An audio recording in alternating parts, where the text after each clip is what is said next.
If you're thinking about buying a graphics card this year, listen carefully. There are 5 specific GPUs in 2025 that are basically money traps. On the surface, they look fine, but once you dig in, they're overpriced, underpowered, or crippled in ways that will leave you frustrated. But I won't just tell you what not to buy. I'll also show you better options, cards that actually deliver value, performance, and longevity for your money. And quick heads up, for all the recommended models, I've linked updated prices in the description, so you don't have to hunt around. Alright, let's start with the mistakes you don't want to make. Here's the first thing you need to understand. In 2025, 8GB of VRAM is a deal breaker. Games today chew through VRAM like nothing, and future titles are only going to be worse. If you're buying an 8GB card, you're already behind. Sure, if your budget is rock bottom and you're okay lowering settings, it might work for a while, but for most people, those limitations will hit sooner than you expect, especially if you want smooth 1440p gameplay. With that in mind, let's dive into the 5 GPUs you should absolutely avoid. The RTX 5060 is, without a doubt, the most disappointing card in the entire RTX 50 series. On paper, it doesn't look terrible. Performance is roughly between an RTX 3070 and 3070 Ti, which sounds like a nice step up over the old 4060. If Nvidia had just given it the right specs, it could have been the perfect mid-range card. But here's the problem.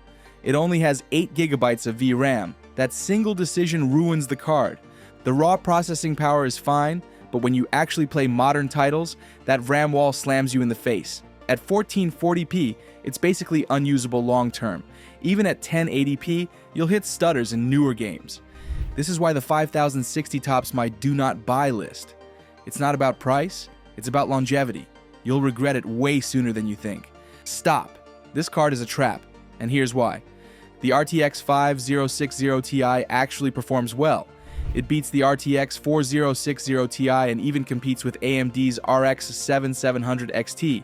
That's impressive considering how disappointing much of the 50 series lineup has been.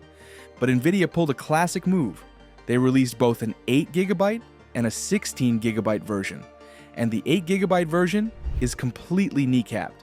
Here's the golden rule. Never buy the smaller VRAM variant if there's a larger one available. The 8GB 5060 Ti constantly runs into memory bottlenecks. Games hitch, stutter, and choke, especially at 1440p. The 16GB version avoids those problems entirely. So while the 5060 Ti can be a great card, the 8GB edition is just wasted money. If you're considering this GPU, make absolutely sure you're looking at the 16GB model. Now this one's a bit controversial. The RTX 5090 is a beast of a card. For AI work, 3D rendering, or heavy video production, it's one of the best GPUs you can buy. But for gaming, it's massive overkill. Here's the problem. First, the price to performance is terrible.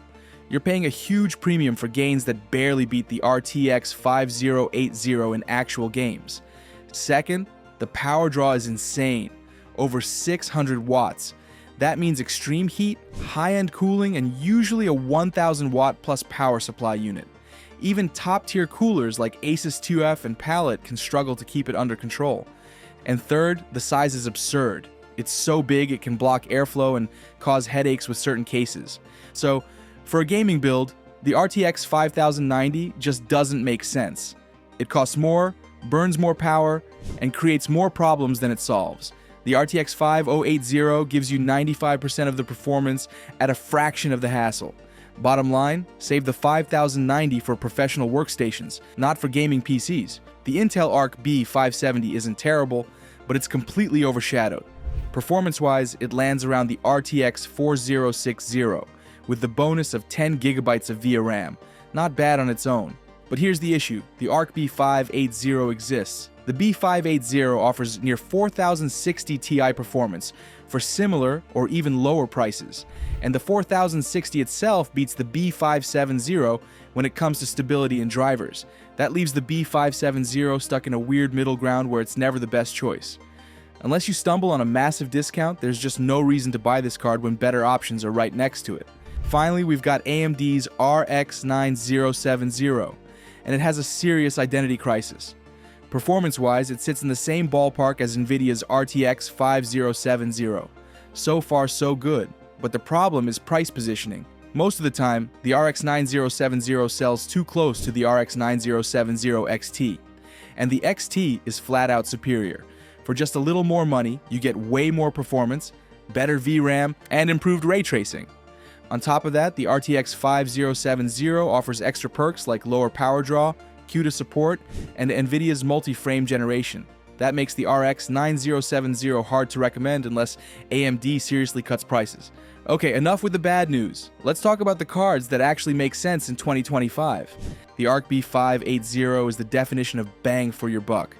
Performance is on par with an RTX 4060 Ti, but the price undercuts it significantly.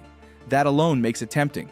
But the real win here is 12 GB of VRAM, which is perfect for 1080p gaming and even gives you breathing room at 1440p.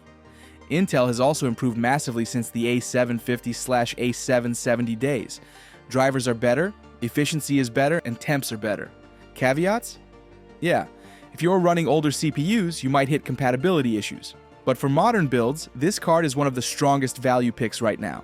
Yes, the RTX 50 series has been underwhelming, but the 5070 is the exception.